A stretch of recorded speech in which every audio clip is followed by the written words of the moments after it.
How's that?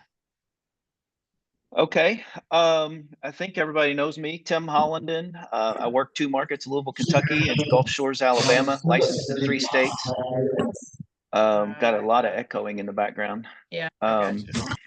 Jeff and I'll just let everybody kind of introduce themselves, save us a little bit of time and get right to the content. But Jeff and I are in Dallas at a Michael Reese event called Dominant Listing Agent. So how appropriate, right?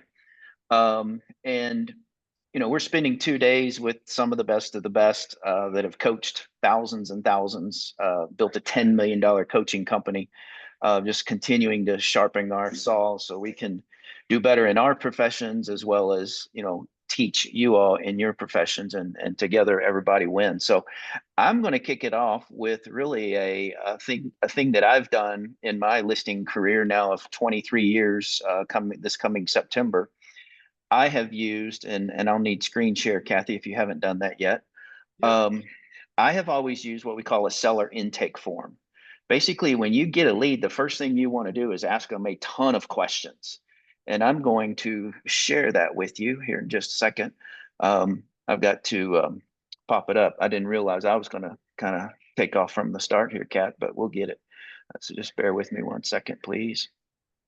Why don't we go around? Everybody introduce themselves real quick while I'm finding that file. Jeff? Yeah, most of you guys know me. Jeff Morrell, Colorado Springs, been in real estate for 23 years. My wife and I worked together. We had a team for a long time. Been here at EXP for about 7 years. Been really good and great to be at this event. Always working on stuff. I think one of the things, just to share this, I think one of the things that prompted us doing this, of course, the market being what it is right now, almost all across the country. I'm talking to agents every day, everywhere, and days on market is going up like everywhere. And number of listings. I know Colorado Springs, where I'm at, we've got I think it's an 11-year high now of homes on the market, and so many just sitting there. And if it's priced right, it'll move. We've had multiple offers, still, but if it's not priced right, good luck. It's going to sit there. And we had a really good discussion on one of our Wednesday calls back about a month ago. And we're like, man, we need to do this for a Tuesday. And so this will be a little bit different format today. But anyway, excited to be here. Definitely look forward to sharing with you guys. Michael, why don't you go ahead? Yeah, sure. Michael Higdon, obviously with EXP Realty here in Louisville, Kentucky, 22 years in the business. And I think a lot of the things, some of the things we're going to talk about they could come across as basic to some of our older. Cover both sides of that. Yeah. And we had a great conversation just because there are some challenges in this turning market right now and what we're seeing. And I'm still an active agent, producing, specifically on the listing side. I probably do 80-20 listings to buyers. So just want to discuss some of the challenges that I'm seeing in the market and some of the opportunities that we have to do those price reductions, and how the verbiage that's you should use or could use with some of your sellers out there to convince them that there's the two prices out there. There's the I want price, and then there's the I get price. And a lot of people are stuck on that I want price of 2022 or 21. We're not there anymore. And those are the honest, true conversations that we have to have with our sellers. Yes. And most of you guys know me, Kathy Carter, here in Nashville, and I've been in real estate 26 years. And as you guys have gone around and introduced yourselves, I realized we got a century of realtors here just with the 4 of us. Oh, me old. But anyway, like I said, 26 years doing real estate. I was a manager broker at Keller Williams for several years, been at EXP now for about 8 years. And just still same things of what you've heard from these guys. We're in that shifting market that we haven't seen in a little while. And so as Michael mentioned, or Jeff, we had some good discussions about a month ago and thought it'd just be beneficial for the team here for us to just bring together, all of us. And we all have a lot of experience in real estate, as do many of you on this call. And so ultimately we want to make this a collaborative. We want to hear from you too, because y'all are out there in the field as well. And like Michael, I still do sell some here in Nashville. And so So we're going to let Tim kick it off with his document that he utilizes right off the rip when he is sitting with the seller. Yeah, actually, this is on the phone with the seller long before the listing appointment. So this a lead comes in, and yeah, I'm interested in selling my house, and they connect with me, and so and this isn't the form I'm personally using. This is one that was referenced yesterday that I thought was really good because it had a couple of things different than what I personally use. Are you all seeing the screen? Okay, the seller counseling Yep. interview. Okay. Mhm. So obviously, the name, the address being listed, the mailing address in the event that's a non-occupied owner, in case they live somewhere else, the different phone numbers, email, all the normal stuff, best time to contact. Sometimes it's good to ask preferred method of contact too. Do you prefer me to call you or email you or text you? That way you can deliver to them in a way that they prefer. Always, always, always, always when you're talking to a new prospect, find out how did you hear about me? I want to know if my Facebook ads are working, my Instagram reels are working, my direct mail is working, whatever it is. Track your marketing, ladies and gentlemen. And then you get into the house, beds, bath, living room, dining room, all that kind of stuff. I'm not going to spend a whole lot of time on that. Describe the lot. You want to know the setting. Tell me about the exterior. Do you have any outbuildings, decks, patios, et cetera? Sprinkler, irrigation system, pool, in ground, above ground, fenced yard, covenants or restrictions, homeowners dues, that sort of thing. This is the next part is probably the most important thing on here. One of the most important things. What would you say are the best features of your home? And you know what you do when you ask that question? You shut up and you wait and you listen, and they're going to tell you, and you're going to say, what else? And shut up and say, what else? What else? What else? This is the reason this is important, because when I get to the house, they have interviewed two, three, four uh, listing agents maybe.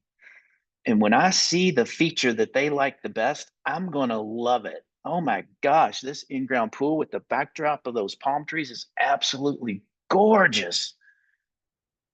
And all of a sudden we have a connection based on something that I pre-learned that's one of their favorite features. So very important step. Um, when would you like for this move to happen? Will you be staying in the area or moving away? Oh, really? Where to? There's your referral opportunity. If staying here, are you buying? Have you already bought, or will you be renting? If buying, set up the buyer specialist to get the details. If they're relocating, offer the referral. Target date. Is this your personal home, rental, occupied, or vacant? When would be a good time out to come out? And this is where you want to do an alternative close. I can be there, Friday at 3 p.m. or would Saturday morning at 10 a.m. be better? Is there anyone else involved in the sale of the home? Because if so, I would like them present as well. Have you done any upgrades since you've purchased? Are you aware of any repairs that might need to be done? Critical question right there. They're going to tell you, and then those are things we can use in the listing appointment. We might want to go ahead and get that taken care of. We might want to do a pre-home inspection. There's different ways. Everybody does this a little bit differently, so I'm going to glaze over some of that. But one of these examples might be, you might want to do and I'm going to say a commission of X, and I'm going to do these things for you, or X plus another 0.5%. I'm going to do all of these things for you. X plus 1%. I'm going to do all of these things for you. So a menu of commissions is really helpful, and it'll differentiate you with somebody that's just going to come in and say, I need this percent. And I'm not talking percentages purposely, and you all know why. But, we may pay for a pre-home inspection for them. We may pay for staging. We may pay for drone shots and professional photography and so forth on our higher end. Give them choices when you get there. On a scale 1 to 10, how would you rate your home? How long have you owned it? What did you pay for it? Some of these things we already know, but it's good to hear them say it. Have you had a recent appraisal or market analysis done? Why did you do that? It was a refinance. What was the value? Do you have an idea what you think the home will sell for? And some of them will push back on this and say, well, that's why I'm talking to you. Say, yeah, I get that. But you got neighbors, you're in a neighborhood. Is there a similar house that's like yours in the neighborhood that sold recently? And if so, what did it sell for? Try to pull that number out of them. How'd you arrive at that number? We talked a little bit about that already. Do you know what your approximate mortgage balance is? Some people say, well, why do you need to know that? Well, that's a great question. You know the most expensive part of selling your home? You all know what it is? Most of you are saying real estate commission. It's actually the payoff, paying off the current mortgage. The reason I need that balance, when I was doing short sales, I needed to know it. So if I was going into a regular listing or a short sale listing, because there was CDPE paperwork that I needed to bring on a short sale. But now I just say, well, I need to know the mortgage balance, because when we get together, I'm not just going to show you what I think we can sell it for. I'm going to show you what you're going to net. I'm going to bring all the title costs, all the appropriate, the normal, typical seller expenses in our market, and show you what you're going to walk away with. So that's why I need that number. Is there a second mortgage, any other liens, et cetera?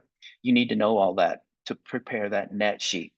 I'm licensed in 3 states. In Alabama, that's a requirement. I have to do that. So the states that don't require that, you should be doing that. If necessary, are you prepared to bring money to closing?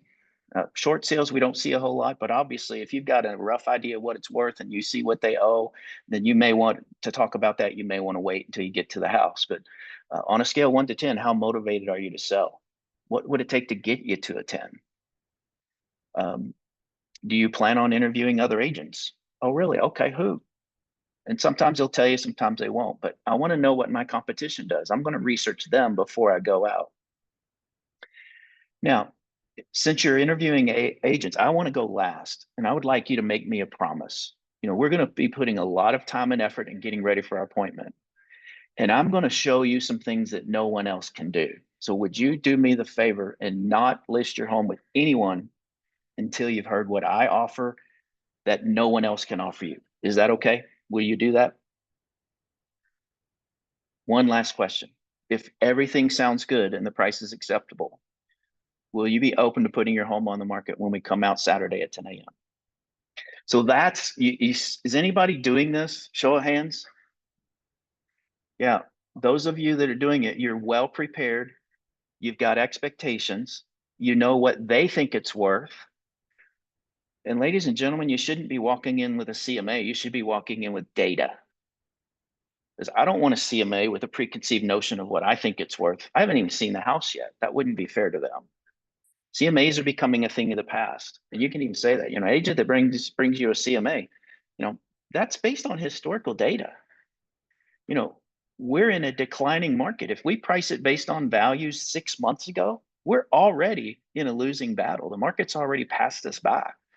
And for those of you on the call, I'll stop the share now and we can get back to this. But those of you on the call, most agents I talk to we're in a buyer's market now. It shifted about 3 months ago. If I listed the house 3 months ago, 4 months ago that I listed 1st of July, I would have sold it in a week or two. It took 40 days to sell it instead. Inventory sitting. I'm seeing price reductions on a daily basis in all 3 markets that I work. And all the agents I'm talking to are saying the same thing for the most part. So I'm going to stop there and let's have a conversation. But I did that because now you're better armed for the appointment, for the future discussions about price improvements. And I never say price reduction. I never say lower the price. We're going to improve the price improvements. The market's telling us we need to improve the price. The data is telling us we should be priced here. Wouldn't you agree? Those are the kind of things you want to say and ask. And we heard yesterday, I've heard this for years, you want to get 6, 7, 8 yeses from them during the listing presentation. Those are some of the types of questions, wouldn't you agree? So I'm going to stop there, see if my co-presenters have anything to add or say, and then let's keep this interactive. Again, we're not doing any kind of formal presentation. This is about you and providing value on this topic for you all today. So I want to throw in just a couple things, Tim. And if you please. could can you attach that file? Can you upload the file into the chat if you have I it think there? so. For people to have, that'd be great. A couple things on that form. I just want to emphasize it. Asking them what sold them on the house. What are your favorite things about the house? That's a key question. And like Tim said, when you're walking through the house, whatever, they mentioned, man, just it felt so open to us, the open floor plan, the vaulted ceilings, and to walk in and emphasize that, like, oh wow, like this is, what a great floor plan. It's so open. Like to emphasize that you're connecting with them when you can you're liking the things that they liked, but it's also the things that other buyers are probably going to like as well. So when it comes to marketing that home, that's a key thing. But then also, and I learned this early on, I remember I was probably my third or fourth listing. I remember this, and did not ask that question what they thought it would sell for, because I walked in armed and ready. I got these comps, whatever my comps were, like 500 to 550, and I remember when I'm there, and they're thinking like 750 to 800. I was so far off, I didn't even pull out my forms. I mean, I had to go rework that thing, get my broker involved. I'm like, oh my gosh, they're going to shoot me if I even bring up these companies. I had to rethink it all and look at it. And so, anyway, to ask that question to get a feel for what they're thinking before you walk in the door. Now, again, they might be way off. A lot of times sellers are. They almost always think it's worth more than what it is. So be ready for those kind of conversations, especially in this market. But two key questions on that whole form is awesome. If you can get that kind of stuff over a phone call, you're so ready to walk into that appointment. But Michael, what do you want to add to anything there? Yeah, so much. And I kind of want to stack on top of that form of what Tim uses. And I've always been big on the pre-qualifying. I think that's the hidden power in what we do. Because remember, this is an interview process. They're not just interviewing us, but we're interviewing them. You want to be, as one of my coaches says, be careful who you put in your boat, because you may have to float around with them in that boat for a little while. Okay, so that's an interview process for the seller as well. I'm an old Mike Ferry coached guy. I will share the pre-qualifying script that that we used to use, and let me know if you can see that.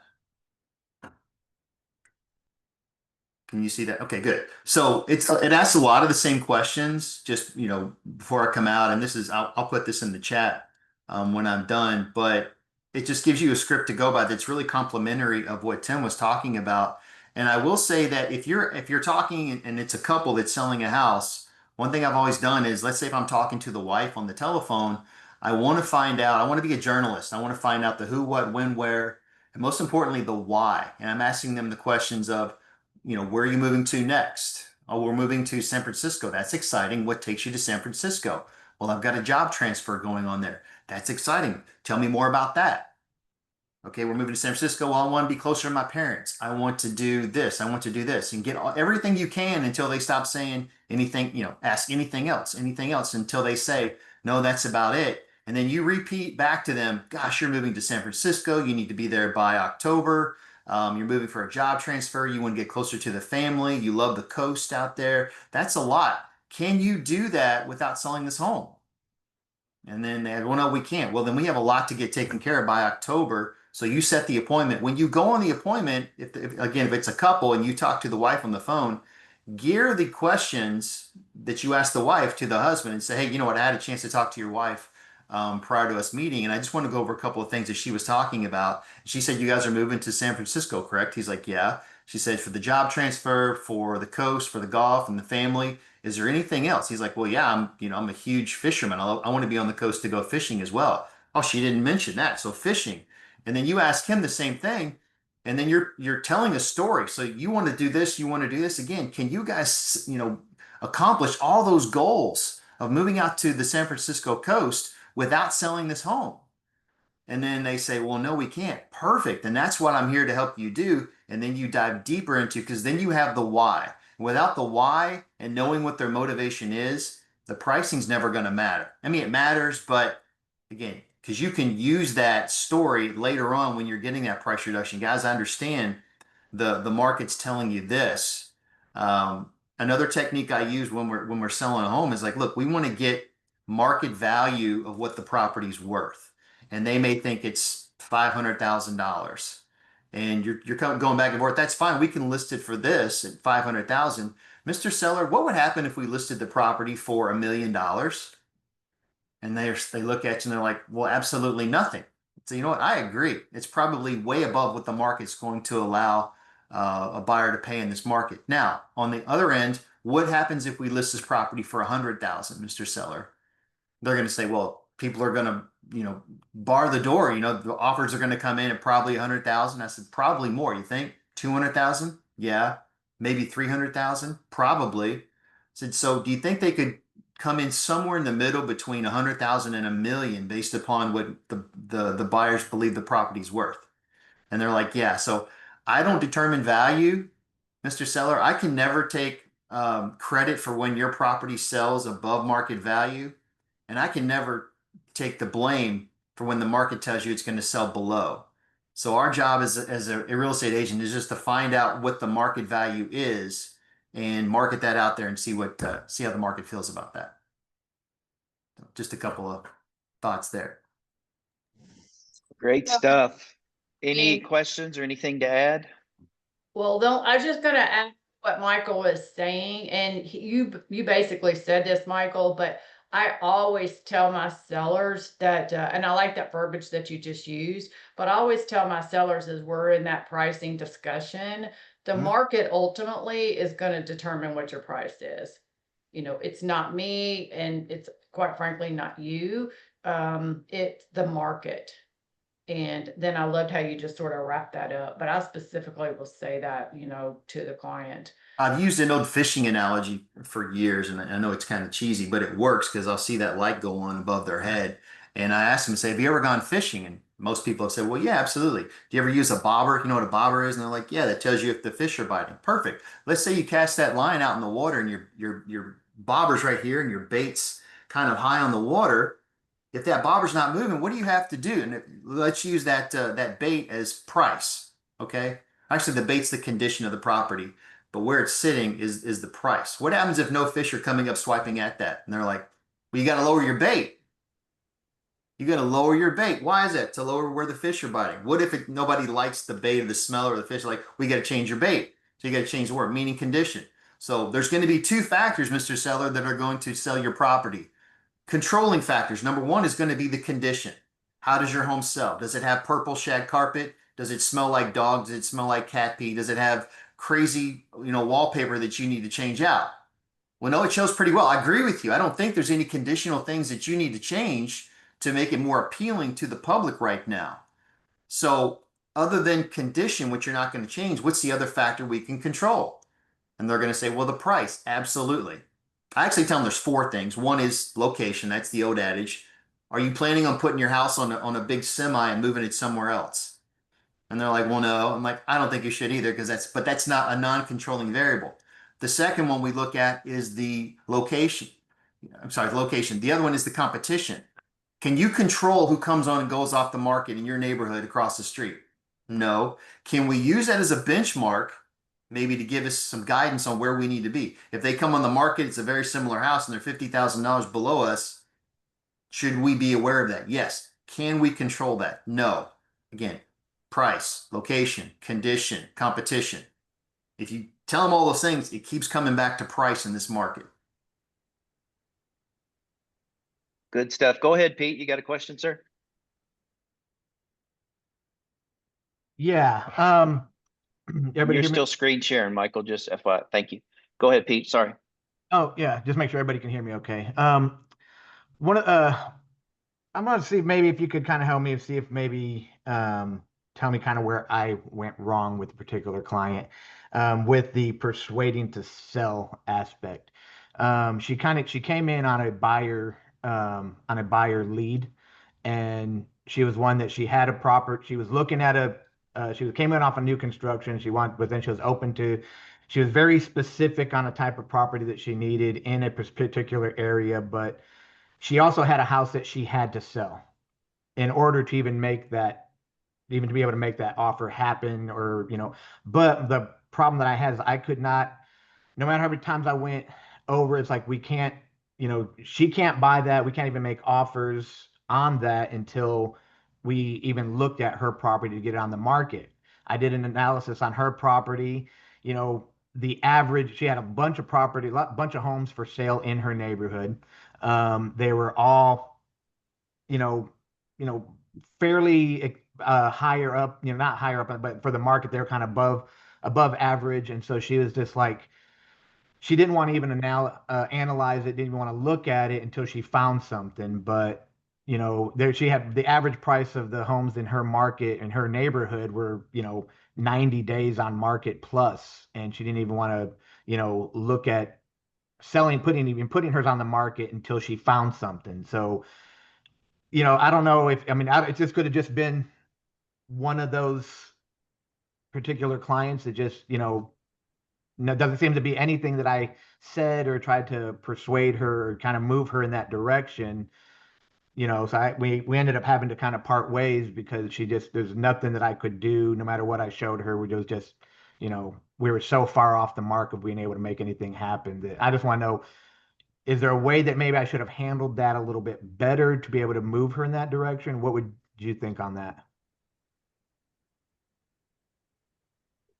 Who wants to take that? Anyone? I'm always asking, you know, you ask that question, can you purchase this next house without selling yours? It comes down to it. And then just walk them through that. Let's say we run out, we find the absolutely perfect home for you. We get an offer on it. It's going to be contingent, correct, Mr. Buyer or Mrs. Buyer right now? They're like, yeah, that's great. Well, let's look at your house. If your house is on the market and somebody comes in as a buyer and they're contingent on the sale of your home, how excited are you about that? And you want to negotiate as a buyer on the property you're buying, right? Do you think a seller is going to be motivated to come down on their price when you can't even perform on the contract that you're writing? Mhm. And they're like, no, okay, so you've told me you can't negotiate on the property you're buying. You can't buy without selling your house. So why don't we go back to the one that's the main issue here, which is your home, so that you can perform on the purchase of yours. I promise you, the second that we have a contract on your house, we're going to find the next house for you, which once we have that contract, it's going to make you a stronger buyer to be able to negotiate, just like everybody else is going to negotiate on your house. Does that make sense? And like I said, you know, I think You've I handled probably done all that. I'm not telling you anything you did that's do. what I'm saying. It's just, I don't know if And there's it just goes back to their motivation. If they're not Right. motivated to listen to you or they know everything, then it comes back to ego. And sometimes it's just like, I don't Yeah. think it's you or any other agent. Sometimes it's just, I can't help you unless you want to help yourself. Right. Yeah, I guess maybe I don't know, maybe I need to do a little bit better job of setting expectations, maybe of, you know, what we can and cannot do. I think maybe this was one I was kind of, you know, she was like one of my first ones. It was like, oh, you know, hey, let's do whatever we can. Let's start to, you know, to move forward. And maybe I put the cart in front of the horse a little bit on it. So Yeah, the prequal is key. I think showing them, you know, listen, all these homes in your neighborhood, you know, the average days on market's 90 days. This is now a buyer's market. And that's actually good news for you as a buyer because you're going to not be pressured like we were 2 years ago when you were one of 20 people writing an offer over asking price and praying you would get it and giving up appraisals and, you know, having appraisal gaps and so forth. You know, you're in a different situation now. And what I found in 23 years doing this business is everything happens for a reason. If we lose this house that's your favorite right now, there's a really good chance something else is going to come on the market that you're going to love even more. So what we need to do, I mean, you got to do step one before step two. We absolutely have to get your house under contract and then we'll go buy your house. Otherwise, you're not going to be attractive. Yeah, we can try to do a contingency. And if you'd like me to do that, I'll do that. But be prepared to lose it because a buyer that does have cash or is pre-approved or doesn't have anything to sell can come in and just kick us right out. So let's not get the cart before the horse. Let's get your house on the market at the price where the market's going to want to buy it, not these other yahoos in your neighborhood they're just sitting on the market. There's your proof it's a buyer's market. You know, those people entered the market thinking it's still 2024. Well, it's 2025 in July. The year's half over. We're in a totally different situation. We have a window right now today of about 45 days to get your house under contract because it's going to slow down. It does every year when school starts again. So we've got to capture the buyer that needs to be in this area for this school system today, and then get you under contract beyond that. I hope that was helpful. Jeff, were you going to say something, sir? Well, again, yeah, and everything you guys are saying is awesome. I think what Michael said too. I think just, you know, finding the motivation, you know, why they want to make this move. I mean, the bigger the why, the more leverage you have in terms of getting it to the right price. in this market. I mean, they want to get closer to the grandkids. The grandkids live across the country, and finding out what it is. Michael's thing, San Francisco, we have to sell this house to make the move. And yes, we want to make this move big time. Like figuring out that why of what they're going to do. And then using the net proceeds, because here's the thing, sometimes what I'm seeing right now, there's so many sellers, again, they're still living 2 years ago, and they want this amount for their house, when realistically it's going to sell right here. And they could sell it right here and net what they need to net to make their move, but they're stuck on this price. And sometimes I've had these conversations with sellers. Well, how much do you need to be able to move across the country to be with your grandkids? Well, we need to sell it for 700,000. No, that's not what I asked you. How much do you need to make that move? What do you need to have to be able to make the move to go, well, we need 200,000. Okay, well, we could list, if we sold at 650 and we do that, and here's the closing costs, and here's your title insurance, and here's all the thing, and we run out the net sheet, you're walking away with 250,000. Like, we've got a lot of room here to be able to make this move happen for you. Is it worth the ego of it's worth this much? Or do you want to just make this move and get to be close to your grandkids? I mean, there's ways to have those kind of conversations, to get that price improved and to get that price adjustment. Does that make sense? Am I saying that right to people? Yeah.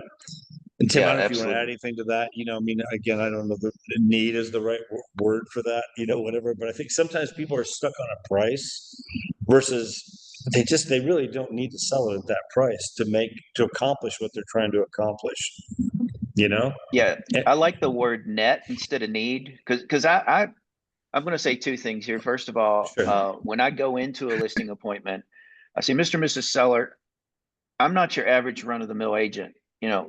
I want to sell your house. I don't want to list it. I said, you've probably talked to other agents that have told you your house is worth more than it really is. And they're telling you that just so their sign's in the yard, because they're trying to convince you they can sell it for that price. I'm not that agent.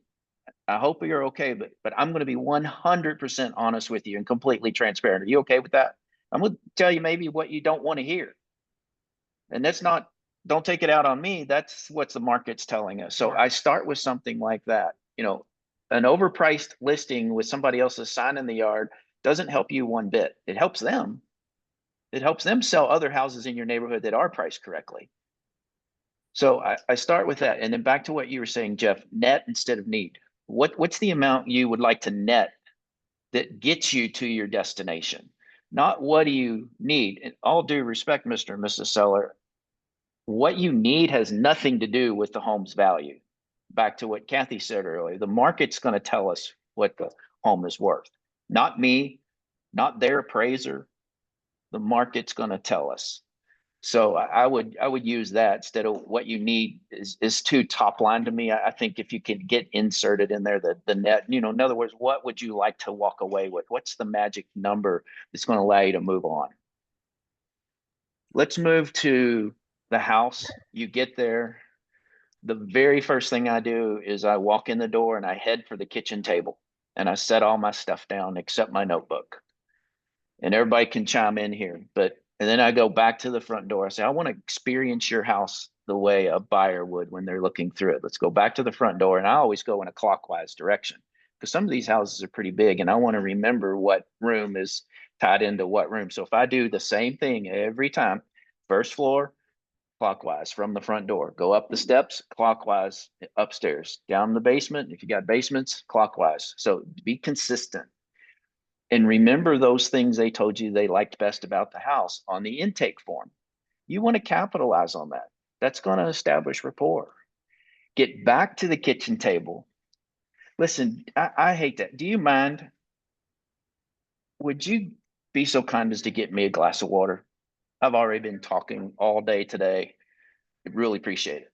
What you've done there is you've just taken control of the conversation. There are little things like that you can do. And then you're going to get into the data again, not the CMA. Somebody else jump in. He's like, I don't want to take all the thunder, but I'd like the different perspectives. I just think right now it's important to, I don't want to say overwhelm them with data, but you've got to go in there with good data. You've got to go in there with a lot of stuff about the market.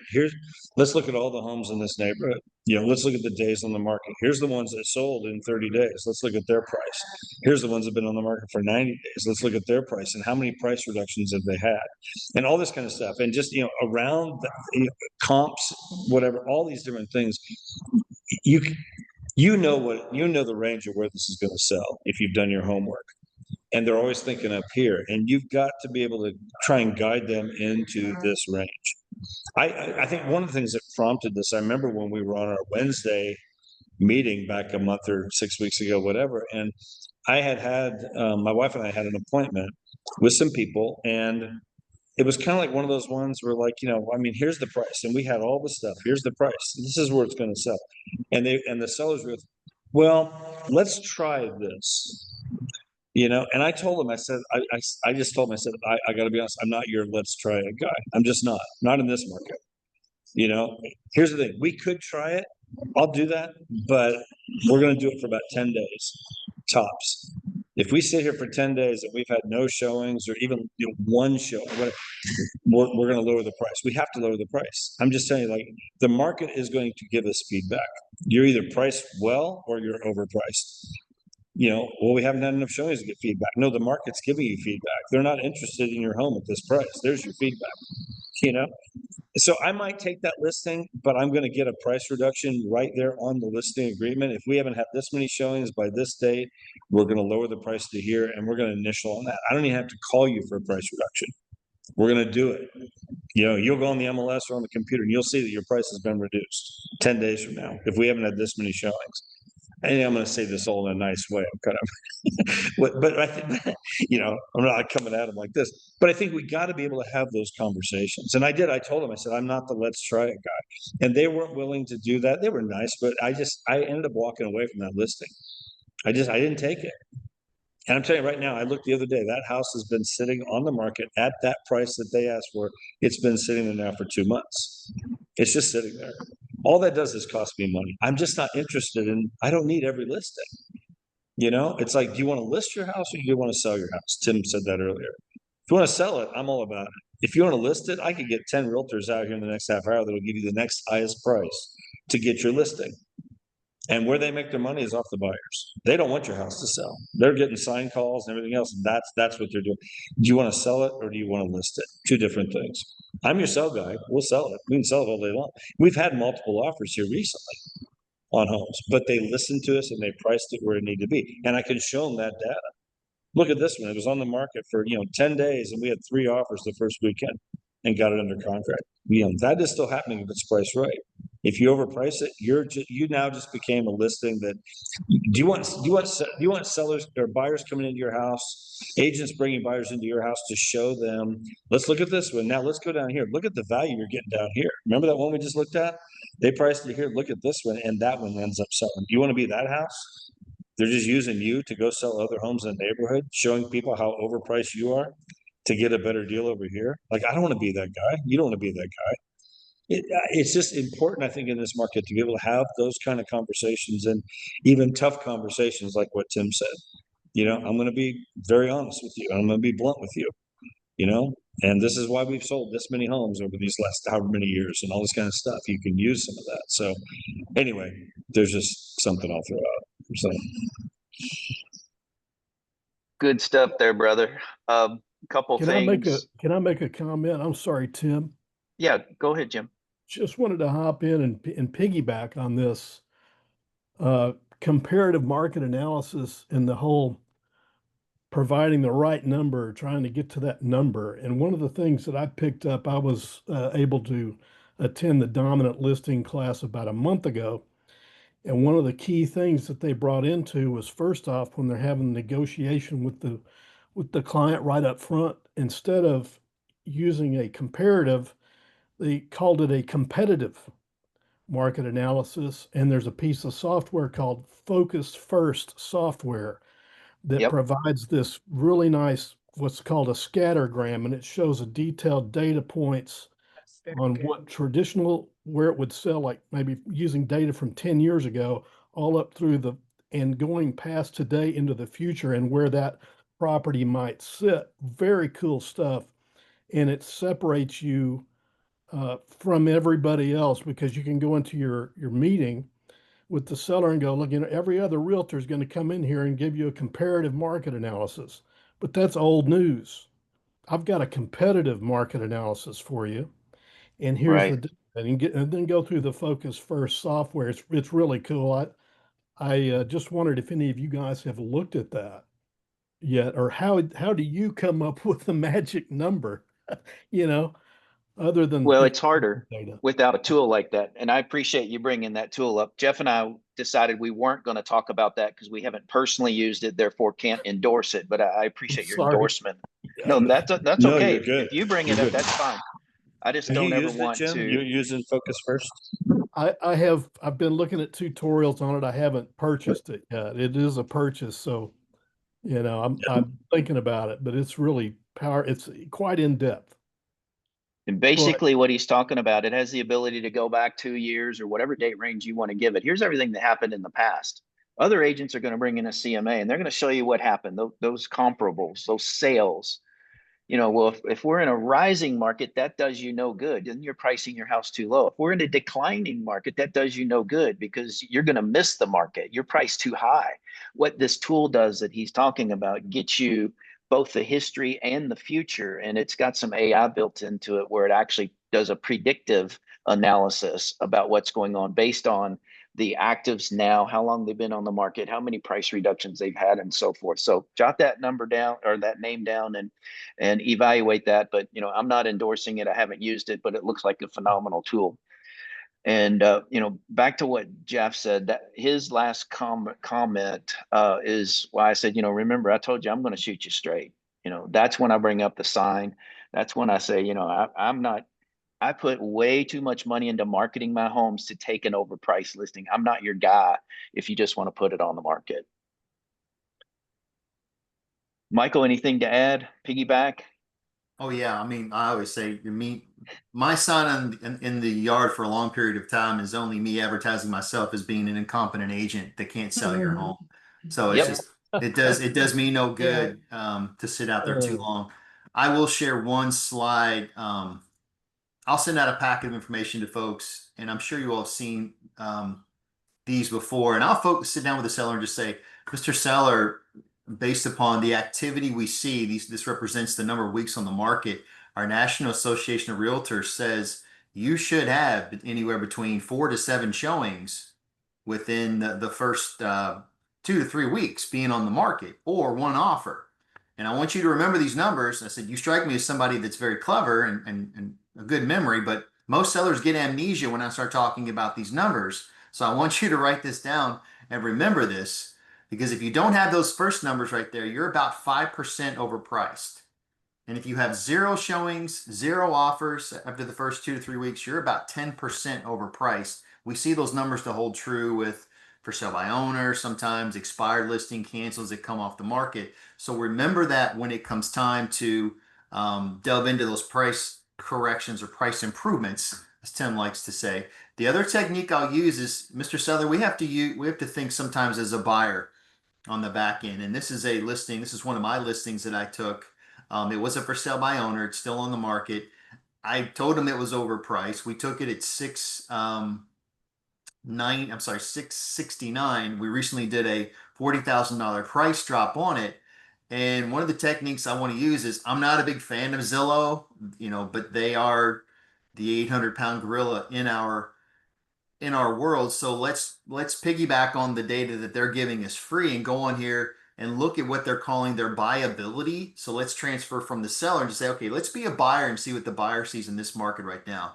So not only has your Zestimate dropped over the last month from 630 down to 6094, we can also look at, as a buyer, if you make an offer at 590, you're going to come in as a pretty strong offer. Then you can see competitive, that's going to be 682 to 590, moderate 577 to 581, and a weak offer would be less than 576. So Mr. Seller, you can see that the range we initially talked about, probably in the 620 to 670 range, has dropped based upon our time on the market and where the presumable market is heading. So do you want to be ahead of that wave at the 590 mark, or do you want to continue just to kind of go down in slower increments where the market is? Which one works better for you, Mr. Seller?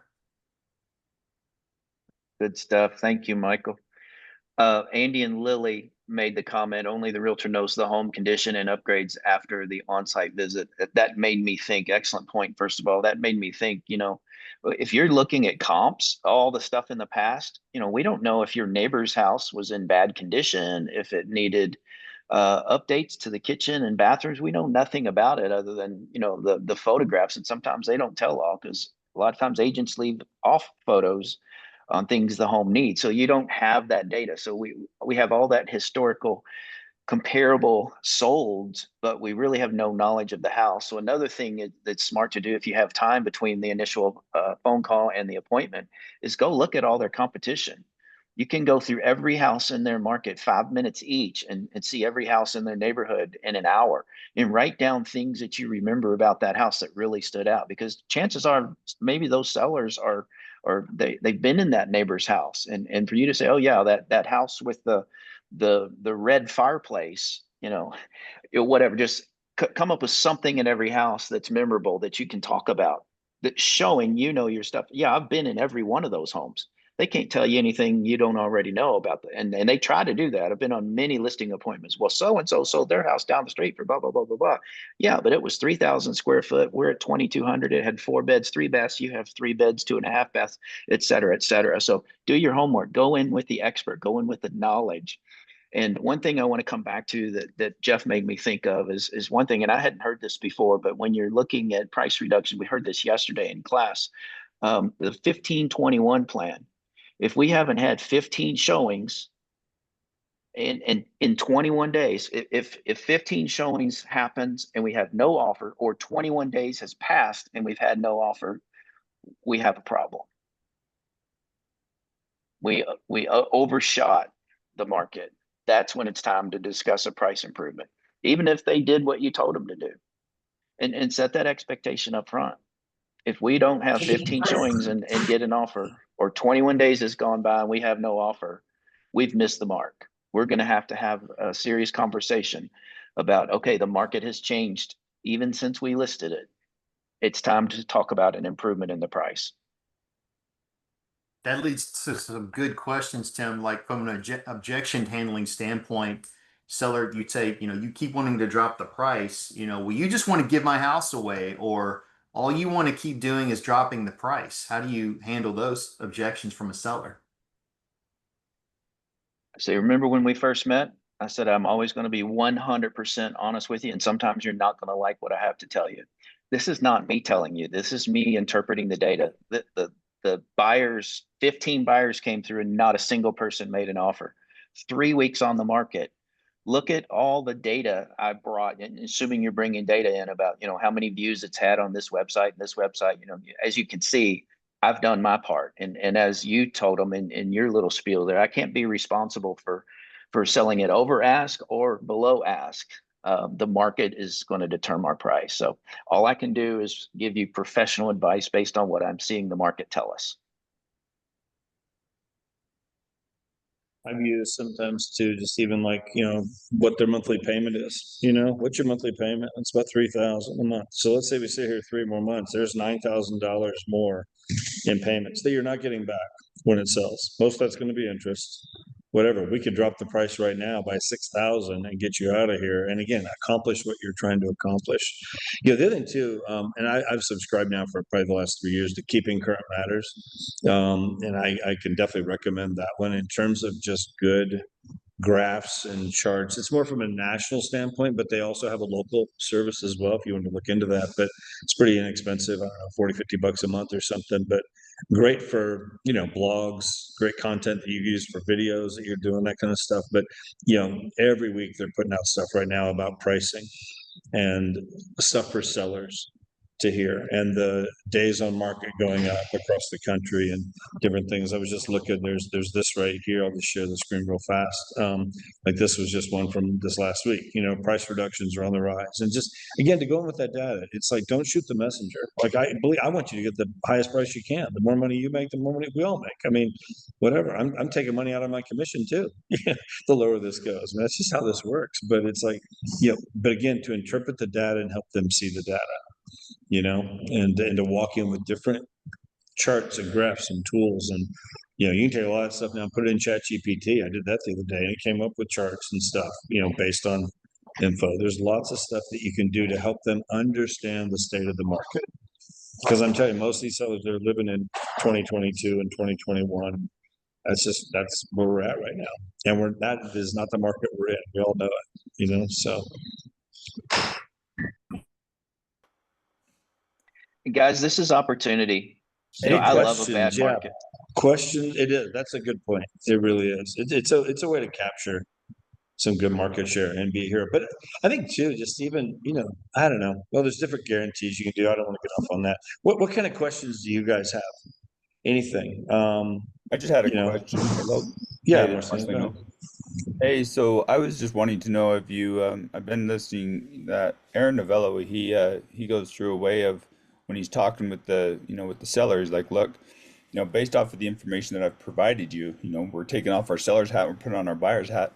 If you were to buy this home all over again, based off of what that has been, on the market sitting there for 90 days and what is sold in the last, month, where would you feel, comfortable about making an offer on your home if you were to buy it all over again? And he goes through that way. So then they kind of be like, well, if I have to buy it again based off of this stuff, he's like, well, that's going to be the same thing when you go to buy your other home.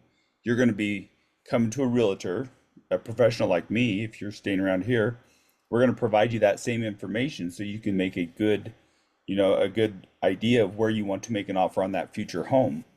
And so the buyers that are coming here looking at your house, they're going to be doing the same thing.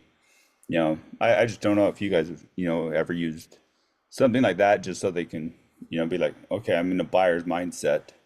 Looking at all this data on my house, I'm in a buyer's mindset. Where should I price it based off of what I would actually make an offer on this home in this condition, in today's market? That's really good. Can I piggyback on that? Yeah, go ahead, Sean. Marcelino, I take the same advice. I tell you, my best tip, if I'm meeting with the seller I know is not realistic, is I'm going to actually physically go show them a house in their neighborhood and say, if this was you, are you still at 600 or are we now more realistic at 550 or whatever it is, to have that conversation? They can get their mind around it, because most people think their house is worth way more than it is. It's just a natural thing we all have. And we need to break that down a little bit. And they realize, wow, this house is nicer than mine.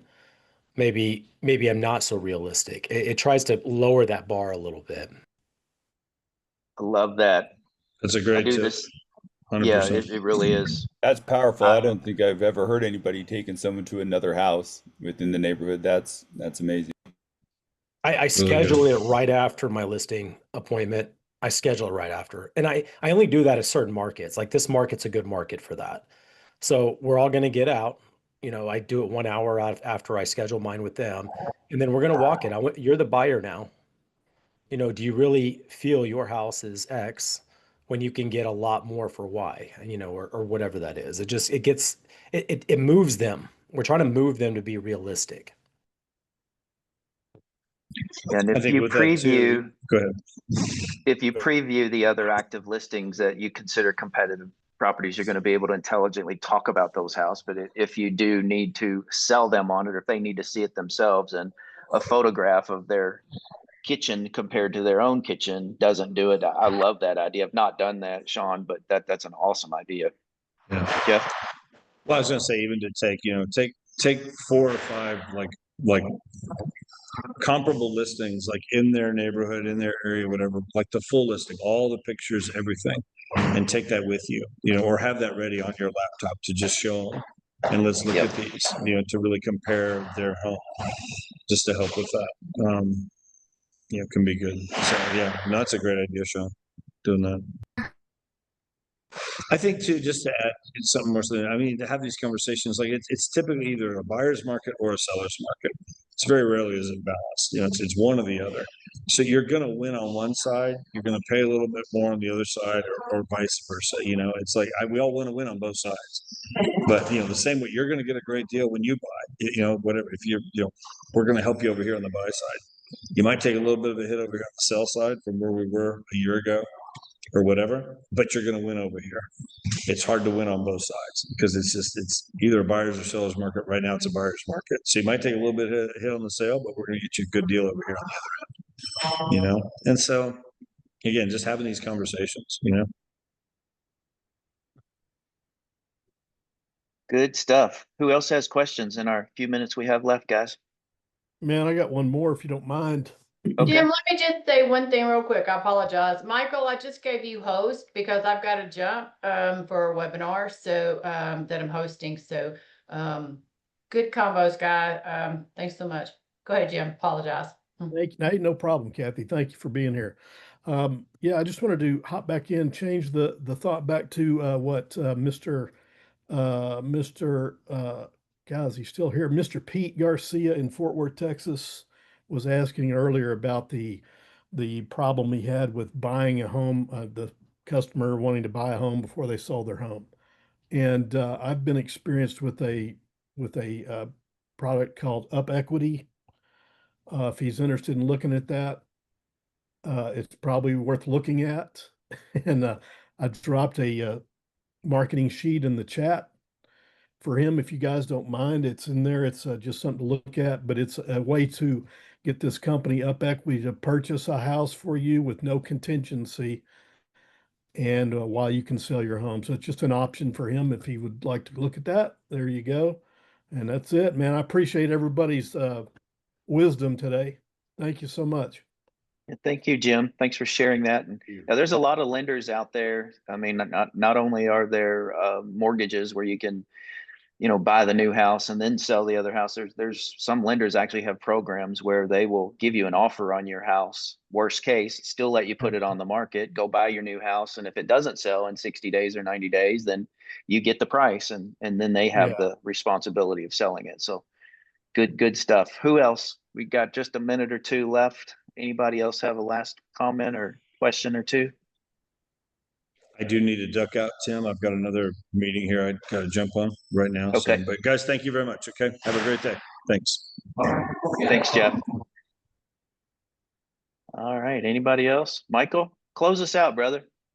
I think that's really good information. I think the sheets that we provided, use those as a solid resource. And again, goes back to finding the motivation and start out with every listing presentation you go into, and that'll help you all the way down the line, get it to the closing table. Yeah. So with that being Go in said, with we wanna thank knowledge. everybody. Yeah. Thank you.